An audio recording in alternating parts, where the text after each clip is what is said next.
अब हमारे पास question number 10 है। क्वेश्चन नंबर 10 को आप लोग अपनी स्क्रीन पे मैच करो। तो क्या लिखा है, use the connection you found to find the coordinate of given B given that m -7, 1 is the midpoint of a 3, -4 and b xy। हमारे पास क्या दिया है कि हमारे पास कोऑर्डिनेट दिए हैं ए बी के और उसका जो मिड पॉइंट है, मिड पॉइंट दिया है एम। ठीक है, हमारे पास कोऑर्डिनेट दिए हैं। यहाँ पे समझो क्वेश्चन नंबर 10 है, क्वेश्चन नंबर 10। ठीक है, हमारे पास कोऑर्डिनेट दिए हैं। सपोज करते हैं कि ये हमारे पास एक लाइन है, यहाँ पे हमारे पास ए पॉइंट दिए हैं और बी पॉइंट दिए हैं और इसका बोल दिया है कि मिड पॉइंट हमारे को एम दिया है। ठीक है, ये चीज समझ में आ गई। अब ए बी के कोऑर्डिनेट हमको क्या दिए हैं, ए बी के कोऑर्डिनेट दिए हमको 3, -4, 3, -4 ए के कोऑर्डिनेट दिया है और जो बी का कोऑर्डिनेट दिया है हमको वो दिया है x, y, बी का कोऑर्डिनेट दिया है और जो मिड पॉइंट m है उसका कोऑर्डिनेट दिया है हमको -7, 1। ठीक है, -7, 1। तो ये हमको बेसिकली क्वेश्चन दिया है। ठीक है, कि ए बी हमारे पास 2 पॉइंट है और एम उसका मिड पॉइंट है। तो हमको पता है कि मिड पॉइंट वाले जो हमारे पास फॉर्मूले होते हैं उससे हम इसको बहुत आसानी से सॉल्व कर सकते हैं। So this is not very any complicated problem. So by the way यहाँ पे हम लोग इसको सॉल्व कर रहे हैं, तो आप लोग इसी तरीके के सेम स्टेप्स आपको पेपर कॉपी में लिखना है। ठीक है, तो ये चीज समझ गए। तो अब हम लिखेंगे point M is mid point of A and B. यहां पे क्या लिखोगे आप लोग, पॉइंट, यहां पे लिख लो पॉइंट एम। ठीक है, यहां पे लिख लो point M is mid point of A and B. ठीक है, ए बी का मिड पॉइंट क्या है हमारे पास, एम है। तो हमारे पास फॉर्मूला क्या होता है, एम हो जाएगा यहां से। ठीक है, और x1 + x2 हो जाएगा, डिवाइड बाई 2 हो जाएगा फॉर x एक्सेस, और यहाँ पे हो जाएगा y1 + y2 हो जाएगा, divide by 2 for y axes. ठीक है, ये हमारे पास फॉर्मूला होता है। ठीक है, इसको भी आप लोग चाहो तो इस तरीके के ब्रैकेट में लिख लो। अब ये वाला ब्रैकेट हो जाएगा हमारे पास ये वाला ब्रैकेट। ठीक है, ऐसे आप लोगों को लिख लेना है। अब सिंपल सी चीज है, हम x एक्सिस के लिए निकाल लेंगे और y एक्सिस के लिए निकाल लेंगे। तो यहाँ पे हमारे पास देख सकते हैं आप लोग कि अगर m मिड पॉइंट हो तो m के कोऑर्डिनेट क्या है हमारे पास, -7 है और 1 है। तो -7 क्या बताएगा x एक्सिस को और 1 बताएगा हमको y एक्सिस के लिए। ठीक है, तो अगर x एक्सिस में हमको निकालना है तो ये क्या हो जाएगा, x axis is equal to x1 + x2 divide by 2 हो जाएगा। और सिमिलरली यहाँ पे y एक्सिस के लिए निकालना है, इसको ऐसे लाइन खींच लो, y एक्सिस के लिए निकालना है तो y axis is equal to y1 + y2 divide by 2 हो जाएगा। अब ये x और y किसके कोऑर्डिनेट हो जाएंगे, m के। ठीक है, तो यहाँ पे m देख सकते हैं, x एक्सिस के लिए कितना है, m की वैल्यू 7 है, तो हमने 7 लिख दिया, is equal to x1 + x2, ये कहाँ से आएगा, a b पॉइंट से। ठीक है, a b पॉइंट से हो जाएगा x1, ये होगा y1 और ये होगा x2 और ये होगा हमारे पास y2। ठीक है, ये चीज समझ में आ गई। अब यहां पे समझो x1 + x2 मतलब 3 + x1 हो जाएगा। ठीक है, 3 + x बस हो जाएगा, तो ये हो जाएगा 3 + x डिवाइड में हो जाएगा 2। इतनी बात समझ में आ गई। अब यहां से निकाल लो, यहां से निकाल लो, तो अब ये क्या हो जाएगा, इसका मल्टीप्लाई हो जाएगा यहाँ पे, तो 7 × 2 = 14 इज इक्वल टू 3 + x हो जाएगा। अब हमको पता है कि ये कांस्टेंट, ये 3 जो है कांस्टेंट वैल्यू है, ये तो वेरिएबल है, तो कांस्टेंट के साथ हो जाएगा, तो ये हो जाएगा 14 - 3, ये प्लस में है, इस साइड आएगा तो माइनस में हो जाएगा, इज इक्वल टू x हो गया। अब 14 से 3 सब्सट्रैक्ट होके 11 हो जाएगा हमारे पास, और ये हो जाएगा x, और करके इसको लिख सकते हैं, x की वैल्यू आ गई हमारे पास 11। ठीक है। एक्स एक्सिस कितना आ गया हमारे पास 11। अब यहां से y की वैल्यू निकालना है हमको, तो देखो y एक्सिस में m की वैल्यू कितनी है 1, तो यहां पे हो जाएगा 1, ठीक है, इज इक्वल टू y1 की वैल्यू क्या है यहाँ पे -4 है, तो ये हो जाएगा -4 प्लस y2 की वैल्यू कितनी है y है, y2 की वैल्यू इज y, डिवाइड में 2 कर देंगे। सिमिलरली जैसे इस पे किया तो इसका मल्टीप्लाई हो जाएगा इसके साथ, तो 2 1 जा 2 हो जाएगा, ठीक है, इज इक्वल टू -4 लिखा रहेगा प्लस का y लिखा रहेगा। अब देखो ये माइनस का y कांस्टेंट है, इस साइड आ जाएगा, लेकिन ये माइनस में है, इस साइड आएगा तो प्लस में हो जाएगा, तो ये हो जाएगा 2 + 4, ये माइनस में था तो प्लस में हो गया, इज इक्वल टू y का y हो जाएगा, ठीक है, 4 और 2 6 हो जाएगा, इज इक्वल टू y हो जाएगा, और ये हो जाएगा हमारे पास y इज इक्वल टू 6, और करके इसको लिख सकते हैं y इज इक्वल टू 6। तो x का पॉइंट हमारे पास आया 11 और y का पॉइंट आया 6। तो यहाँ पे हम लोग क्या लिख सकते हैं कि जो हमारे b के कोऑर्डिनेट हो गए, b के कोऑर्डिनेट क्या हो जाएंगे, x 11 और 6 हो जाएगा, ठीक है। तो यहाँ पे हम लोग अपने आंसर पे लिख सकते हैं, यहाँ पे आप लोग लिखना, मतलब आप लोग इसके नीचे लिखना, ठीक है। तो क्या लिखोगे, therefore we can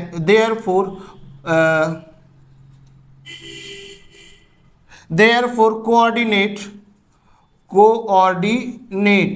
ठीक है, कोऑर्डिनेट ऑफ पॉइंट बी, तो ये क्या हो जाएंगे हमारे पास, x एक्सिस पे क्या है 11 है, तो 11 कॉमा y एक्सिस में हो जाएगा 6, तो ये हो जाएगा आपका आंसर, ठीक है। ये आपका this is your final answer, you will have to write like this, okay. So ये चीज समझ में आ गई, this is not very tough problem, very simple. Okay, so यहाँ पे अब हम सॉल्व करेंगे क्वेश्चन नंबर 11 को, ठीक है। क्वेश्चन नंबर 11 आप लोग मैच करें अपनी स्क्रीन पे। Let P, Q be the points of trisection of AB with P closer to A and Q closer to B. Using your knowledge of how to find the coordinates of the midpoint of a segment, how would you find the coordinates of P and Q? Do this for case when the points A के हमारे पास दिया 4,7 और B का दिया है 16,2, ठीक है। तो ये हमारे पास थोड़ा सा लॉन्ग क्वेश्चन है, इसको हमको बनाना पड़ेगा, इसलिए हम एक काम करते हैं कि ये जो सेक्शन है इसको हम लोग यहाँ से रफ कर देते हैं, ठीक है, ताकि हमको वो वाला क्वेश्चन एक ही पेज पे पूरा हमको सॉल्व करने को बन जाए, ठीक है। तो इसको हम लोग यहाँ से जल्दी से रफ कर देते हैं। अगर अभी तक आपने स्क्रीनशॉट नहीं लिया है तो जल्दी से इसका एक स्क्रीनशॉट ले लें, ताकि ये आपको बाद में हेल्प करेगा कि भैया कैसे सॉल्व करना है, ठीक है। इतनी चीज समझ में आ गई। अब देखो यहाँ पे हमारे पास सेम इसी तरीके से हमें सॉल्व करना है, सेम यहाँ पे बहुत ज़्यादा प्रॉब्लम टफ नहीं है। यहाँ पे क्वेश्चन नंबर 11 है, क्वेश्चन नंबर 11, ठीक है। तो क्वेश्चन नंबर 11 क्या बोल रहा है कि यहाँ पे इस तरीके से एक लाइन खींचो, और क्या बोल रहा है कि पी क्यू हमारे पास ए बी पॉइंट है हमारे पास, यहाँ पे तो सबसे लिख लो, पहले लिख लो ए है, ए के कोऑर्डिनेट क्या दिए हैं हमको, ए के कोऑर्डिनेट दिए हैं 4,7, ठीक है, 4,7 दिया है। नेक्स्ट हमको बी दिया है 16,-2, यहाँ पे बी पॉइंट दिया है, इसके कोऑर्डिनेट है 16,-2। अब ऊपर देखोगे, ऊपर वाली लाइन में क्या लिखा है, पी क्लोजर टू ए, मतलब पी क्लोजर टू ए, यहाँ पे एक पॉइंट दिया है, ए के क्लोज में क्या पॉइंट दिया है पी, और बी के क्लोज में क्या पॉइंट दिया है क्यू, बी के क्लोज में एक पॉइंट दिया है यहाँ पे हमारे पास क्यू, इस तरीके से हमको दिया है। अब इसको सॉल्व करना है, तो इसके जो कोऑर्डिनेट होंगे हम x1 y1 मान लेते हैं, ठीक है, और इसके मान लेते हैं x2 और y2 मान लेते हैं, ठीक है। इस तरीके से इसके कोऑर्डिनेट्स हमने मान लिया है। अब हम लोग क्या करेंगे, सेम मिड पॉइंट थ्योरम के थ्रू इसको भी सॉल्व कर लेंगे। तो क्या हो जाएगा, देखो इसको सिंपल समझो, बहुत ज़्यादा टफ नहीं है, बस आपको थोड़ा सा दिमाग लगाना है। मिड पॉइंट थ्योरम कैसे लगा देंगे इस पे, अगर P मिड पॉइंट हो किसका, A और Q का, ठीक है, ऐसे समझना, A और Q का मिड पॉइंट क्या हो P, ठीक है। यहाँ पे दो केस के साथ हम लोग सॉल्व करेंगे। तो पहले नंबर पे क्या हो जाएगा कि हम लोग यहाँ पे सपोज करते हैं कि P, यहाँ पे लिख लो P is mid point, P is mid point of A and Q, A and Q, ठीक है, ये चीज समझ में आ गई। तो अभी जैसे हमने किया था क्वेश्चन, तो क्या हो जाएगा हमारे पास, यहाँ पे P हो जाएगा, P हो जाएगा, और अभी हमने लिखा था ना इस तरीके से कि P x1 plus x2 divide में 2 हो जाएगा फॉर x एक्सिस, और सिमिलरली ये हो जाएगा y1 प्लस y2 डिवाइड में 2 हो जाएगा फॉर y एक्सिस, ठीक है। इतनी चीज आपको समझ में आ गई। अब क्या करना है, अब इसको सॉल्व कर लो, ठीक है, इसको सॉल्व कर लो। तो क्या हो जाएगा, P के कोऑर्डिनेट क्या हो जाएंगे, P के coordinate this tells for x axis, this will tell for x axis, और this will tell for y axis, ये आपको पता है। अब ये होता है हमारे पास ए क्यू है, तो ये हो जाएगा हमारे पास x1 y1, और q वाले में क्या हो जाएगा, ये हो जाएगा x2 और y2, करेक्ट है। अब यहाँ पे समझो, यहाँ पे अच्छे से समझो कि P है हमारे पास, तो ये तो x एक्सिस के लिए होता है, तो x एक्सिस के लिए क्या हो जाएगा, x1 प्लस x2 डिवाइड में 2 हो जाएगा। तो x एक्सिस में P की वैल्यू क्या है हमारे पास, x है, ठीक है, तो ये हो जाएगा हमारे पास x1, ठीक है, x1 है ना, यहाँ पे आप देख सकते हैं कि इसको x1 लिया है, तो x1 is equal to x1 की वैल्यू क्या हो जाएगी, x1 की वैल्यू हो जाएगी 4, तो यहाँ पे 4 लिख लो, प्लस x2 की वैल्यू क्या हो जाएगी, x2 की वैल्यू x2 ही रहेगी, और डिवाइड में लिख देंगे 2, ठीक है। ये बन गया हमारे पास x एक्सिस के लिए, यहाँ तक कोई दिक्कत नहीं होनी चाहिए, ठीक है, बहुत ही सिंपल है। सिमिलरली यहाँ पे हम किसके लिए कर लेंगे, y एक्सिस के लिए। सो ये बताता है हमको y एक्सिस के लिए y1 प्लस y2 डिवाइड में 2, ये हमारे पास मिड पॉइंट थ्योरम का फॉर्मूला। तो y एक्सिस में P की वैल्यू कितनी है, y1, तो ये हो जाएगा y1, okay, is equal to y1 की वैल्यू क्या है, यहां से देखो y1 की वैल्यू है 7, तो 7 हो गया, प्लस है तो प्लस लगा दो। y2 की वैल्यू यहाँ पे देखो, y2 की वैल्यू है y2, डिवाइड में हो गया 2, ठीक है। तो इस तरीके से हमने इसको बना दिया। अब इतना बनाने के बाद आपको इसको छोड़ देना है, इसको आपको छोड़ देना है, ठीक है। अभी सॉल्व नहीं हुआ, बस इसको बनाने के बाद आपको छोड़ देना है। अब यहाँ पे इस तरीके से आपको एक लाइन खींच लेना है, आगे सॉल्व करना है। अभी हमने किसके लिए निकाला है, ए और क्यू के लिए हमने निकाला कि P, ये वाला P मिड पॉइंट है ए का और क्यू का, ठीक है। अब सिमिलरली इसको हम यहाँ से रफ कर देंगे। अब देखो यहाँ पे आपको सिर्फ कॉन्सेप्ट समझना है, नॉट बिग डील। अब हम इस सिमिलरली क्या लगा देंगे कि भाई Q मिड पॉइंट है किसका, P का और B का। ये बात समझ में आ गई कि Q मिड पॉइंट है P का और B का। तो यहाँ पे हम लोग सिंपल से एक स्टेटमेंट लिख देंगे जैसे यहाँ पे किए थे। देखो यहाँ से अगर आप करोगे तो कंपेयर भी होता जाएगा कि जो स्टेप यहाँ पे फॉलो करना है सेम स्टेप यहाँ पे भी फॉलो करना है। तो यहाँ पे लिख देंगे हम लोग कि Q, इसको रेड पेन से लिख देता हूँ मैं कि क्या लिखा है, Q is mid point of P and B।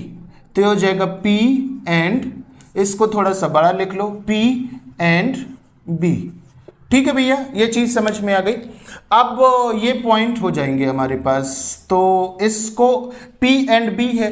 तो अब देखो ये जो है ये x2 रिप्रेजेंट करेगा x एक्सिस को और ये रिप्रेजेंट करेगा y एक्सिस को, और ये हो जाएगा हमारे पास x1, ये हो जाएगा y1, और ये हो जाएगा x2, और ये हो जाएगा y2। अब लगा लो, जैसे यहाँ पे भी आपने फॉर्मूला लगाए थे यहाँ पे भी लगा लो कि भैया यहाँ पे क्या हो जाएगा, Q तो मिड पॉइंट हो जाएगा, तो Q हो जाएगा और x1 प्लस x2 डिवाइड में 2 हो जाएगा फॉर x एक्सिस। सिमिलरली यहाँ पे y1 प्लस y2 डिवाइड में 2 हो जाएगा फॉर द y एक्सिस। अब यहाँ पे x के लिए निकाल लो, Q की वैल्यू x के लिए कितनी है, x2, ठीक है। चाहो तो एक बार लिख लो x is equal to x1 plus x2 divide में 2। यहाँ पे लिख लो y एक्सिस में y is equal to y1 plus y2 divide में 2, ओके। अब यहाँ पे देखो Q की वैल्यू x एक्सिस में कितनी है, तो Q की वैल्यू x एक्सिस में x2 है, तो यहाँ पे लिखोगे x2 is equal to x1 की वैल्यू क्या है आपके पास, ये है x1 की वैल्यू है आपके पास x1, तो ये हो जाएगा x1 प्लस x2 की वैल्यू क्या है आपके पास 16, तो ये हो जाएगा 16 और डिवाइड में लगा दो 2, ठीक है। ये चीज समझ में आ गई। अब इसको इतना ही छोड़ दो। सेम यहाँ पे भी सॉल्व कर लो कि y की वैल्यू कितनी है हमारे पास, y2। y की वैल्यू q में देखना है अपन को, q कोऑर्डिनेट का y वाला एक्सेस, तो ये हो जाएगा y2 is equal to y1 की वैल्यू क्या है हमारे पास, y1 की वैल्यू है y2, तो ये यहाँ पे हो जाएगा y2, प्लस है तो प्लस लगाओ, y1 की वैल्यू y2 की वैल्यू देखो यहाँ पे हमारे पास माइनस का 2, ठीक है, और डिवाइड में 2, ठीक है। इसको भी इतना ही करके सॉल्व खत्म कर दो। अब हमको दिमाग लगाना है, अब हमको दिमाग लगाना है। कैसा दिमाग लगाना है भाई, कैसा दिमाग लगाना है, तो देखो यहाँ पे हमारे पास कितना है, x1 is equal to 4 plus x2 divide में 2 है, ठीक है। अगर यहाँ से हम लोग इसको देखते हैं ये वाले को, तो यहाँ पे हमारे पास क्या है, यहाँ पे हमारे पास x1 की वैल्यू है 4 प्लस x2 बाई 2 है, ठीक है। अब यहाँ पे x1 है, तो क्या करें, अगर इसको हम इक्वेशन नंबर 1 मान लेते हैं, इसको इक्वेशन नंबर 1 मान लो, ठीक है, इसको इक्वेशन नंबर 2 मान लो, ठीक है, जो y1 के लिए निकाला। सेम यहाँ पे जो x2 के लिए निकाला उसको इक्वेशन नंबर 3 मान लो, y2 के लिए जो निकाला इसको इक्वेशन नंबर 4 मान लो, ठीक है। इतनी चीज समझ में आ गई। अब एक काम कर लो कि इक्वेशन नंबर 1 से x1 की वैल्यू इक्वेशन नंबर 3 के x1 में पुट कर देते हैं, ठीक है। तो यहाँ पे हो जाएगा, तो यहाँ पे समझो, सिंपल यहाँ पे समझ लो, कहाँ पे इसको सॉल्व कर देते हैं, यहीं पे देखो, इसके नीचे देखो, यहाँ पे x1 है ना, तो हम यहाँ पे लिख देंगे फ्रॉम इक्वेशन नंबर 1, यहाँ पे लिख लो फ्रॉम इक्वेशन नंबर 1, ठीक है। इक्वेशन नंबर 1 कहाँ पे है, ये है, तो यहाँ पे क्या दिया हमको, x1 is equal to 4 plus x2 by 2, तो यहाँ पे हो जाएगा 4 प्लस x2 बाई 2, ये हमको दिया है, ठीक है। अब ये वैल्यू को, ये जो वैल्यू है इस वैल्यू को हम यहाँ पे पुट कर देंगे, ठीक है, इक्वेशन नंबर 3 के। तो ये क्या हो जाएगा, देखो x2, एक एक स्टेप बहुत ध्यान से समझो, बहुत ध्यान से समझो एक एक स्टेप। देखो x2 लिखा है तो यहाँ पे हमने x2 लिख दिया, इक्वल है तो इक्वल लगा दिया, x1 की जगह पे ये पूरी वैल्यू आ जाएगी, ठीक है। तो ये क्या लिखा है, x1 की जगह पे हम लोग क्या लिखेंगे, 4 प्लस x2 बाई 2, तो यहाँ पे मैं रेड पेन से लिख देता हूँ 4 प्लस x2 बाई 2, ठीक है, ये x1 की वैल्यू लिख दिया। और हमको क्या दिया है, प्लस है तो प्लस लगा दो, 16 है तो 16 लगा दो, और डिवाइड में 2 लिखा था तो 2 लगा दिया, ठीक है। यहाँ तक कोई दिक्कत है क्या, सिर्फ यहाँ पे हमने x1 की ये वाली वैल्यू को लिखा है जो यहाँ पे लिखा था, और इसके अलावा हमने कुछ भी नहीं किया है। अब इसको सॉल्व करने के लिए सबसे पहले ऊपर वाला सॉल्व होगा, तो इसको कैसे सॉल्व करते हैं, इसका मल्टीप्लाई यहाँ पे हो जाएगा, तो ये हो जाएगा हमारे पास। अब देखो ये x2 तो लिखा रहेगा, तो x2 लिखा है, इक्वल आ गया 4 प्लस x2, यहाँ पे लिखा है 4 प्लस x2 लिखा है तो लिखा रहेगा, 2 का मल्टीप्लाई 16 में हो जाएगा, तो ये हो जाएगा 2 6 जन 32 हो जाएगा, 16 2 जा 32, ठीक है। अब एक बार ये 2 लिखा है तो ये 2 लिख गया, और एक बार इसके भी डिवाइड में 2 लिखा है तो ये 2 लिख गया, ठीक है। अब हम इसको सॉल्व कर देंगे, सॉल्व कर देंगे तो क्या हो जाएगा भैया, देखो ये हमारे पास इसका मल्टीप्लाई यहाँ पे हो जाएगा, तो ये क्या हो जाएगा, इसको हम लोग इस साइड कर लेते हैं, ठीक है, इसको हम लोग यहाँ पे कर लेते हैं। तो देखो इस चीज को मैं यहाँ पे लिख रहा हूँ, तो ये हो जाएगा x2 इज इक्वल टू, यहाँ पे क्या हो जाएगा 4 प्लस x2 लिखा है, तो ये हो जाएगा 4 प्लस x2, ठीक है, और ये हो जाएगा प्लस 32 हो जाएगा, डिवाइड लगा दो, यहाँ पे 2 का मल्टीप्लाई 2 के साथ होगा तो 4 हो जाएगा, ठीक है। बस इतना ही सही सॉल्व करना है, आगे इसको सॉल्व करेंगे तो ये हो जाएगा हमारे पास, देखो 4 का मल्टीप्लाई x2 के साथ हो जाएगा, इसका मल्टीप्लाई इसके साथ होगा, तो ये हो जाएगा 4x2 हो जाएगा, 4x2 इज इक्वल टू, यहाँ पे देखो x2 लिखा है ना, तो यहाँ पे हो जाएगा x2 लिख दो, और 4 और 32 को जोड़ दो, तो ये हो जाएगा हमारे पास 36, ठीक है, 32 प्लस 4 36। अब यहाँ से सिंपल कर लो, देखो ये x2 है, ये x2 है, तो ये इस साइड आ गया, ठीक है, तो ये हो जाएगा 4x2 माइनस x2, ठीक है, बिकॉज ये प्लस में इस साइड आएगा तो माइनस में हो जाएगा, और ये इक्वल में तो 36 लिखा रहेगा, इक्वल में 36, ठीक है। अब यहाँ से देखो 4x2 में से एक x2 जाएगा तो 3x2 बचेगा कि नहीं, इज इक्वल टू 36 हो जाएगा। अब यहाँ से x2 की वैल्यू निकाल लो, ठीक है, तो यहाँ से x2 की वैल्यू निकालने के लिए यहाँ पे हम लोग देख लेते हैं, यहाँ पे लेकर 3x2, तो यहाँ पे हो जाएगा x2, यहाँ पे ऐसे कर देते हैं हम लोग, तो यहाँ पे हो जाएगा हमारे पास, देखो x2 लिखा है तो यहाँ पे लिख दो x2 इज इक्वल टू 36, तो ऊपर आ जाएगा 36, और जो मल्टीप्लाई में होता वो डिवाइड में आ जाएगा, तो यहाँ पे हो जाएगा 3 1 जा 3 2 जा, तो यहाँ से x2 की जो वैल्यू आ गई हमारे पास कितनी आ गई 12, ठीक है, x2 की वैल्यू कितनी आ गई 12। अब इस x2 की वैल्यू को हम लोग यहाँ पे पुट कर देंगे तो हमको x1 की वैल्यू मिल जाएगी, ठीक है। तो यहाँ पे एक चीज़ समझ लो कि हमारे पास यहाँ पे ये चीज़ थी ना, तो इसको, ये हमारे पास इक्वेशन नंबर 1 था, तो यहाँ पे सिंपल लिख लो फ्रॉम इक्वेशन नंबर 1, ठीक है, from equation number 1। Equation number 1 क्या था भाई आपके पास, x1 is equal to 4 plus x2 divide by 2, x1 is equal to 4 plus x2 divide by 2। अब x1 की जगह x1 लिख लो इज इक्वल टू, अब ये 4 तो लिखा रहेगा 4 प्लस x2 की वैल्यू आपने क्या निकाला यहाँ से 12, x2 की वैल्यू क्या निकाला 12, तो यहाँ पे हो जाएगा 12 divide by 2, that is x1 is equal to 4 plus 12 हो जाएगा 16 डिवाइड बाई 2, 2 1 जा 2 8 जा, ठीक है, तो x1 की वैल्यू आ गई हमारे पास 8, ठीक है। तो इस तरीके से हमने क्या निकाला, x1 की वैल्यू आ गई 8 और x2 की जो वैल्यू निकाला था हमने 12, ठीक है, x1 और x2 आ गया। अब इसी तरीके से हमको क्या निकालना पड़ेगा, y1 y2, ओके। तो अब y1 y2 के लिए आपको क्या करना पड़ेगा भाई, इसका कुछ पोर्शन तो आपको डिलीट करना पड़ेगा, दैट मीन्स आपको मिटाना पड़ेगा, ठीक है, बिकॉज यहाँ पे जिस तरीके से हमने x1 x2 निकाला ना, उसी तरीके से आपको y1 y2 निकालना पड़ेगा। तो यहाँ पे देखो हमारे पास y1 ये है और y2 ये है, ठीक है, y1 y2। तो एक काम करते हैं हम लोग कि यहाँ से ये वाला पोर्शन पूरा मैं रफ कर देता हूँ। आई होप सो कि आपको x1 x2 समझ में आ गया होगा, because this question it little long, okay. तो यहाँ से देखो, यहाँ से आप लोग देख सकते हैं कि मैंने ये वाला जो पोर्शन है इसको मैंने यहाँ से रफ कर दिया है, ठीक है, ये x की जो वैल्यू है हमने यहाँ से पूरी निकाल ली है, तो x की वैल्यू को मैं यहाँ से रफ कर दे रहा हूँ, ठीक है। ये चीज़ आपको अच्छे से देख लेना है कि x की सारी वैल्यू मैं यहाँ से रफ कर दिया।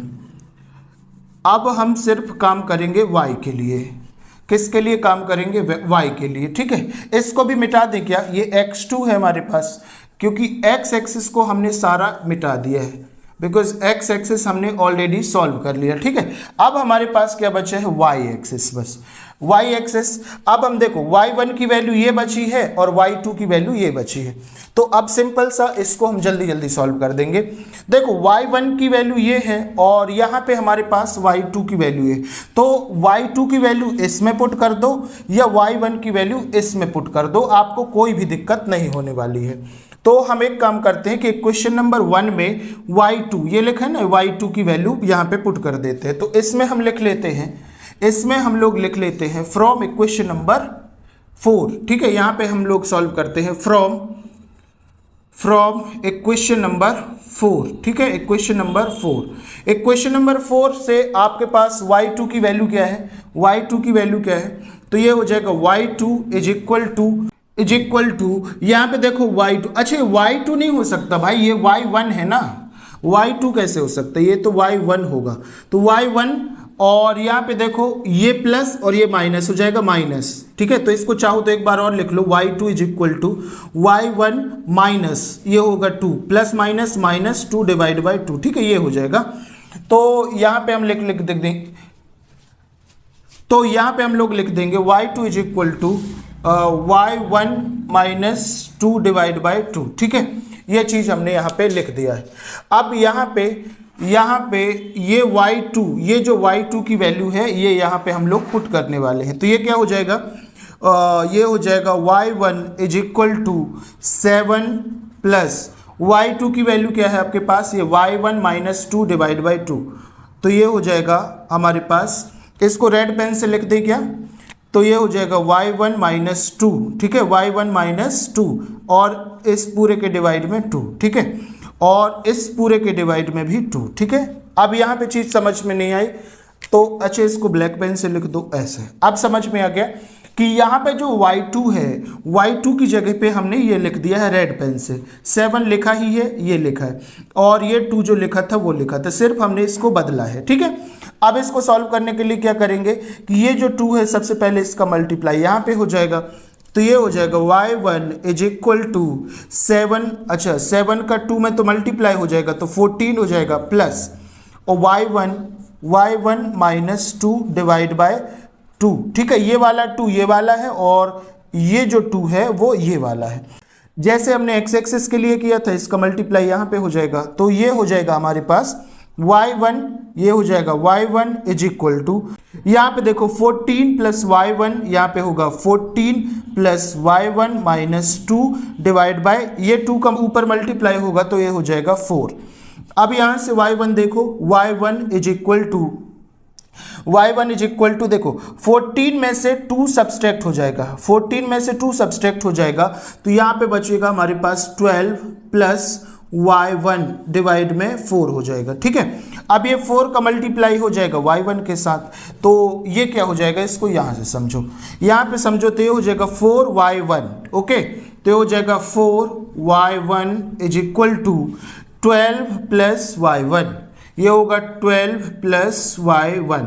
अब ये y1 और ये y1 तो ये तो आ जाएगा भैया इस साइड, तो ये हो जाएगा 4y1 minus y1 is equal to 12। Minus क्यों आया, क्योंकि यहाँ पे प्लस है और ये y1 है, ठीक है। तो 4y1 से एक y1 जाएगा तो 3y1 बचेगा इज इक्वल टू 12। अब y1 की वैल्यू निकालना है तो क्या कर दो, 12 डिवाइड बाई 3 कर दो, तो 3 1 जा और 3 4 जा 12, तो y1 की जो वैल्यू आ गई वो आ गई आपके पास 4, ठीक है। y1 की वैल्यू आ गई आपके पास 4। अब आपको कुछ नहीं करना है, आपको सिंपल क्या काम करना है कि आपको जो ये फॉर्मूला था आपके पास y2 वाला, ठीक है, अब यहाँ पे y1 की वैल्यू पुट कर देंगे तो ये क्या हो जाएगा हमारे पास y2 is equal to, y1 की वैल्यू क्या निकाला हमने 4, तो ये हो जाएगा 4 माइनस 2, ठीक है। सिर्फ यहाँ पे हमने ये वाली वैल्यू चेंज किया है, तो 4 माइनस 2 और डिवाइड में हो जाएगा 2, तो ये y2 इज इक्वल टू 4 में से 2 जाएगा तो 2 बचेगा और ये डिवाइड में 2 है तो 2 आ गया, 2 1 जा 2 1 जा, तो y2 की जो वैल्यू आ गई हमारे पास आ गई 1, ठीक है। अब यहाँ से हम लोग वैल्यू लिख देंगे, तो y1 की जो वैल्यू आई भैया आपके पास क्या आई 4, y1 की वैल्यू आ गई आपके पास 4 और y2 की जो वैल्यू आ गई आपके पास वो आ गई 1, y2 की जो वैल्यू आ गई वो आ गई 1। अब हमारे पास p और q, ये तो 4 है ना, ये 4 है, ठीक है। अब हमको p और q के पॉइंट निकालना है, तो देखो x1 y1 x2 y2, तो यहाँ पे अगर हम p के कोऑर्डिनेट लिखेंगे, कोऑर्डिनेट ऑफ p, ठीक है, यहाँ पे क्या लिखोगे, कोऑर्डिनेट ऑफ p,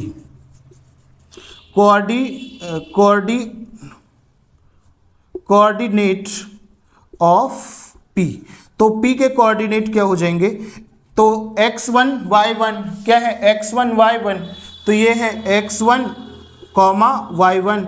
अब यहाँ से वैल्यू देख लो कि भाई p की वैल्यू x1 की वैल्यू क्या है 8 है, तो 8 लिख लो, कॉमा y1 की वैल्यू क्या है 4 है तो 4 हो गई, ठीक है। इसी तरीके से q1 की हो जाएगी सिमिलरली यहाँ पे हो जाएगी सिमिलरली q की जो वैल्यू हो जाएगी, q के कोऑर्डिनेट क्या है x2 y2, ठीक है। सिमिलरली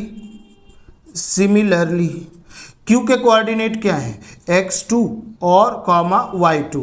अब x2 की वैल्यू क्या भैया आपके पास, x2 की वैल्यू देखो 12 कॉमा हो जाएगा और y1 की है 1, तो ये हो जाएगा हमारे पास 12 कॉमा 1, ठीक है। ये किसके कोऑर्डिनेट हो गए, q के। तो इस तरीके से हमने निकाल लिया p के कोऑर्डिनेट और q के कोऑर्डिनेट, ठीक है, ये हमने निकाल लिया और बस यही है आपका आंसर, यही आपका आंसर है।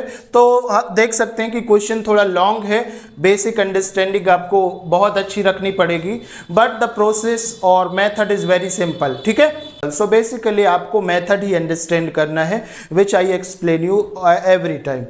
तो ओके, अब इस तरीके से अब हमने इसको सॉल्व कर लिया है। अब हम देखेंगे question number next, question number 12 क्या बोल रहा है।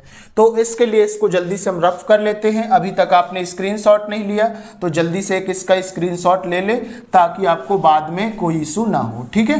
तो इसको जल्दी से हम लोग रफ कर लेते हैं। और भैया अभी तक आपने चैनल को सब्सक्राइब नहीं किया है तो चैनल सब्सक्राइब कर ले, वीडियो को शेयर कर दे, बिकॉज यहाँ पे आप लोग देख सकते हैं कि ईच क्वेश्चन ईच लाइन को मैं कितने आसान तरीके से आपको समझा रहा हूँ। अगर आप में से कुछ बच्चे ऐसे हैं जो कभी कमेंट करते हैं कि मेरे पढ़ाने का जो तरीका है बहुत ही स्लो है, देखो आप लोग अपना जो वीडियो की स्पीड है उसको थोड़ा सा इंक्रीज कर सकते हैं। ठीक है, अगर आपको लगता है कि वीडियो बहुत ही स्लो चल रहा है, स्पीड बहुत स्लो है, तो आप उसको इम्प्रूव कर मतलब इंक्रीज कर सकते हैं, because this video is not for a single person, it is for all person. और सभी में कुछ लोग कमज़ोर हैं और कुछ लोग थोड़ा सा तेज हैं, तो हमको सबको साथ में लेकर चलना है। ठीक है, एक बेहतर इंसान होने का ये भी तरीका है कि हमको सबको साथ में लेकर चलना है, और सबका साथ सबका विकास। ठीक है, ये चीज़ भी आपको याद रखना है, सबका साथ सबका विकास। All right, now come to the point, we have question number 12। आपकी स्क्रीन पे क्वेश्चन नंबर 12 है, आप लोग मैच कर। तो क्या लिखा है, given the point A 1,-8, B के कोऑर्डिनेट सी के कोऑर्डिनेट दिए हैं, so that they lie on a circle के whose centre is the origin O, और what is the radius of the circle. ठीक है, तो यहाँ पे हमारे पास कुछ पॉइंट दिए हैं। तो यहाँ पे सबसे पहले लिख लो गिवन क्या दिया है। सबसे पहले आपको क्वेश्चन क्या बोला है कि आपको क्वेश्चन बोला है कि भैया एक सर्कल है जिसका नाम क्या है, के है, जिसका नाम के है। यहाँ पे आपको 3 पॉइंट है, सपोज करो एक पॉइंट यहाँ है, एक पॉइंट यहाँ है और एक पॉइंट यहाँ है। ठीक है, इसका नाम दे दो ए बी सी है, इसका नाम दे देते ए। ठीक है, ए बी सी इसके नाम है, और इसका जो सेंटर है इसका ओरिजिन, और इसका नाम ओ है, और इसके कोऑर्डिनेट है 0,0। ओके, ये सर्कल का नाम है। ठीक है, ये सर्कल का नाम है, ये आपको क्वेश्चन में बेसिकली बोला है। तो अब आपको निकाल कर ये बताना है कि ये जो पॉइंट है वो रेडियस पे लाई कर रहे हैं या नहीं कर रहे हैं। ठीक है, तो बस इतनी सी चीज़ है। आई होप सो कि क्वेश्चन समझ में आया होगा।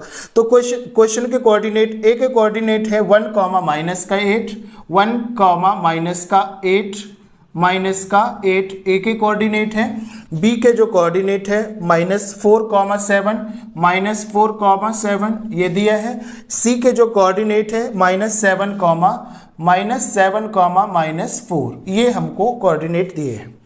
ठीक है, अब हमको यहाँ पे सॉल्व कर लेना है। तो यहाँ पे सॉल्व करने के लिए एक बार हम फिर से इसके कोऑर्डिनेट लिख लेते हैं। तो ए के कोऑर्डिनेट है 1,-8, ठीक है, बी के कोऑर्डिनेट है हमारे पास -4,7, और जो सी के कोऑर्डिनेट है हमारे पास -7, -4। ऑलराइट, ये हमको दिया है। तो आगे हम इसको सॉल्व करेंगे। सारे पॉइंट ओरिजिन से हैं, तो सबसे पहले जैसे ओ के साथ ए निकाल लो, ओ के साथ बी निकाल लो, ओ के साथ सी निकाल लो। ठीक है, तो यहाँ पे जैसे अगर हम निकाल लेंगे, अब इसमें डिस्टेंस आपको निकालना पड़ेगा, बिकॉज तभी तो आपको पता चलेगा ना कि ये सेंटर, ये मतलब जो है ये रेडियस इसकी बराबर है या नहीं है। तो सबसे पहले हम डिस्टेंस का फॉर्मूला क्या लगाते थे, डिस्टेंस फॉर्मूला क्या होता है हमारे पास। चलो एक बार डायरेक्ट ही सॉल्व करते हैं, डिस्टेंस फॉर्मूला भी आपको बता दूंगा। तो डिस्टेंस बिटवीन ओ ए, ठीक है, तो यहाँ पे लिख लो डिस्टेंस बिटवीन ओ ए, डिस्टेंस बिटवीन ओ ए। तो ओ के कोऑर्डिनेट 0,0 और ए के जो कोऑर्डिनेट है आपके पास 1,-8 ये दिया है आपके पास। ठीक है, अब डिस्टेंस का वैल्यू क्या होता है, O A is equal to √of x2 - x1 का whole square plus y2 - y1 का होल स्क्वायर। यस सर, आ गया सर, याद आ गया। ठीक है, आ गया याद। तो बस ऐसे ही है, छोटे छोटे से क्वेश्चन हैं। ये होता है हमारे पास x1, ये होता है x2, ये होता है हमारे ये y1 होता है ना, और ये होता है सर जी x2, और ये होता है सर जी y2। ओके, अब क्या करो सर जी, इसके आगे हम कर लेंगे, तो कर लो जल्दी जल्दी, आप लोग भी साथ में करते चलो। x2 की वैल्यू कितनी है 1, रूट लगा दो सबसे पहले। तो x2 की वैल्यू कितनी है 1 माइनस x1 की वैल्यू 0 का होल स्क्वायर प्लस y2 की वैल्यू है -8 माइनस y1 की वैल्यू है 0 और इसका भी होल स्क्वायर। ठीक है, ठीक है सर जी, इसको हमने जल्दी से सॉल्व कर दिया। 1 का स्क्वायर प्लस यहाँ तो 8 माइनस 0 हुआ तो 8 ही बचा, 8 का स्क्वायर दैट इज सर जी 1 का स्क्वायर 1 है, 8 का स्क्वायर 64 है, दैट इज ये हमारे पास आ गया सर जी 65 और ये आया रूट में। ठीक है, ये आया हमारे पास रूट में, क्या आया हमारे पास ओ ए आ गया। ठीक है, ओ ए की वैल्यू क्या आ गई 65। एक बार लिख दे क्या, ओ ए की जो वैल्यू आ गई रूट में 65 आ गई। ठीक है, ये इस तरीके से आपने निकाल लिया। अब इसी तरीके से डिस्टेंस किसके निकाल लेंगे, ओ बी की निकाल लेंगे। तो ठीक है, तो यहाँ पे निकाल लेंगे similarly distance between O B. ठीक है, यहाँ पे लिख लो distance between O B. O के कोऑर्डिनेट क्या है भैया 0,0, बी के कोऑर्डिनेट क्या है -4,7। डिस्टेंस बिटवीन ओ बी क्या हो जाएगा, O B is equal to, अब मैं यहाँ पे फॉर्मूला नहीं लगाऊंगा। ठीक है, आप लोगों को बनता है और आप लोग जैसे यहाँ पे फॉर्मूला मैंने लगा के बता दिया, सेम आपने किया, यहाँ पे भी करना है। यहाँ पे ये होता है x1 y1 x2 y2। Okay, अब यहाँ पे हमारे पास फॉर्मूले में क्या होता है x2 minus x1 that is -4 -0 का whole square plus y2 minus y1 तो ये हो जाएगा 7 -0 का होल स्क्वायर। ओके, अब इसको सॉल्व कर दो तो O B is equal to root of, minus यहाँ से तो 4 में से 0 जाएगा तो 4 ही बचेगा, प्लस 7 माइनस 0 तो 7 ही बचेगा, 7 का स्क्वायर। तो यहाँ पे हो जाएगा O B is equal to root of 4 का स्क्वायर हो जाएगा 4 4 जा 16 प्लस 7 7 जा 49। तो ओ बी की जो वैल्यू आ गई हमारे पास देखो 9 और 6 होता है 15 का 5 हो गया, 5 और 1 6 4 1 5 और 1 6 हो जाएगा, तो ये भी आ गया हमारे पास 65। ठीक है, 65 आ गया, यहाँ तक कोई दिक्कत नहीं है, प्लस ही किया है और इससे ज़्यादा तो कुछ किया नहीं है। ठीक है, अब हमको क्या निकालना है, ओ बी निकाल लिया, अब किसकी डिस्टेंस निकाल लेंगे, ओ सी की। डिस्टेंस किसकी निकालेंगे भैया, ओ सी की। तो यहाँ डिस्टेंस सेम लिख देंगे, डिस्टेंस बिटवीन ओ सी। तो यहाँ पे लिख लो डिस्टेंस बिटवीन ओ सी। ठीक है, ये W है, डिस्टेंस बिटवीन ओ सी। ओ के कोऑर्डिनेट लिखो 0,0, सी के कोऑर्डिनेट लिखो -7, -4। ठीक है, आगे आगे आगे क्या होता है x1 y1 x2 y2। अब नाउ ओ सी क्या हो जाएगा हमारे पास, ओ सी के बीच की डिस्टेंस, तो अब तो हमको बनता है सर जी -7, 0 -7 -0 का whole square plus y2 minus y1 होता है, तो y2 की वैल्यू क्या है -4 और -0 का होल स्क्वायर। ठीक है, अब जल्दी से इसको सॉल्व कर लो, जल्दी सॉल्व करो भैया। तो यहाँ पे हमारे पास क्या बचा 7, तो -7 का स्क्वायर प्लस यहाँ पे बचा -4 का स्क्वायर। ठीक है, तो ओ सी इज इक्वल टू कितना हो गया 7 का स्क्वायर 49 प्लस 4 का स्क्वायर 16।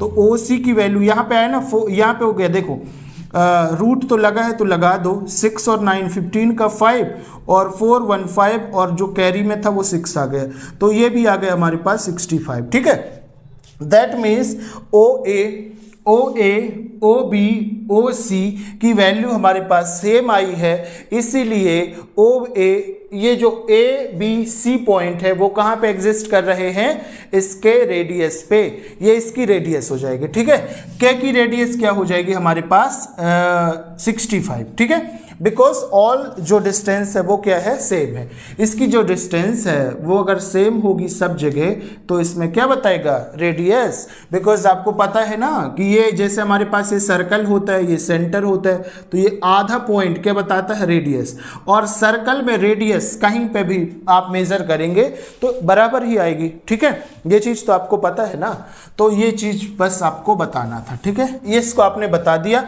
तो यहाँ पे चाहो तो इसमें हमको पूछा था what is the radius of the circle, शायद है ना, यहाँ पे देखो what is the radius of circle के, तो यहाँ पे लिख दो द रेडियस ऑफ सर्कल के इज 65।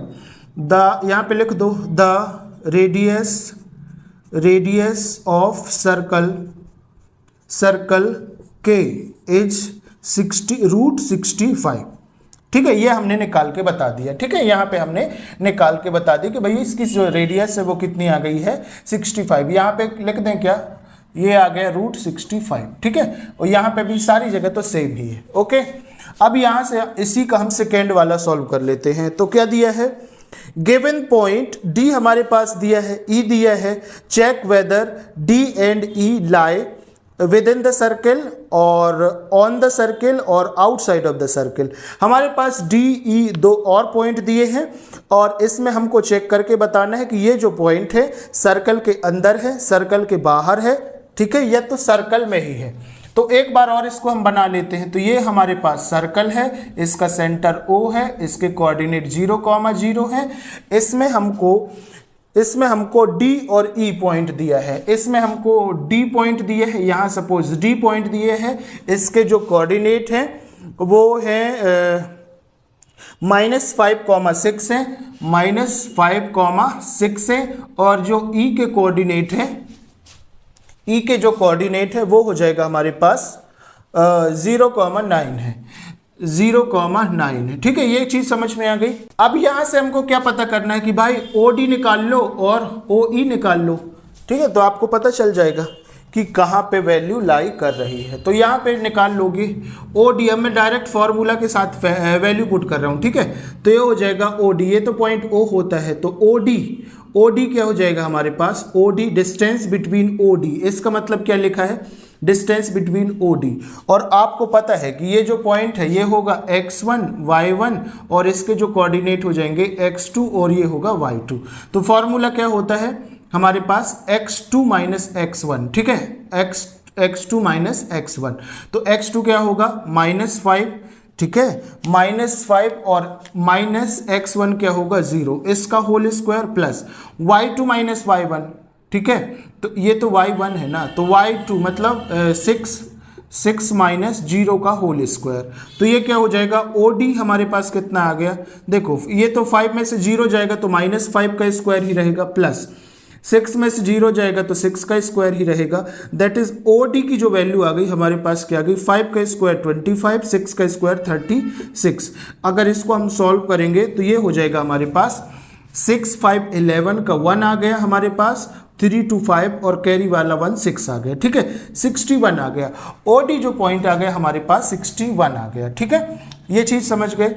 अब जब ये 61 आया और हमारे पास इसकी रेडियस कितनी थी, ये समझो, ये हमारे पास सर्कल था। ठीक है, ये सर्कल था, इसकी ये रेडियस कितनी आई थी, 65 आई थी। ठीक है, 65 आई थी ना, यहाँ पे हम लोगों ने देख लिया 65 आई थी। लेकिन इसकी जो रेडियस है वो कितनी आ रही है, 61 आ रही है। मतलब 65 से तो कम ही है, √65 से क्या है, कम है, कितना, √61। दैट मीन्स कि जो ये OD वाला पॉइंट है वो कहीं यहाँ कहीं विद इन द सर्किल लाई करेगा। ठीक है, तो यहाँ पे हम लोग क्या लिखेंगे, point D will be with in the circle of K।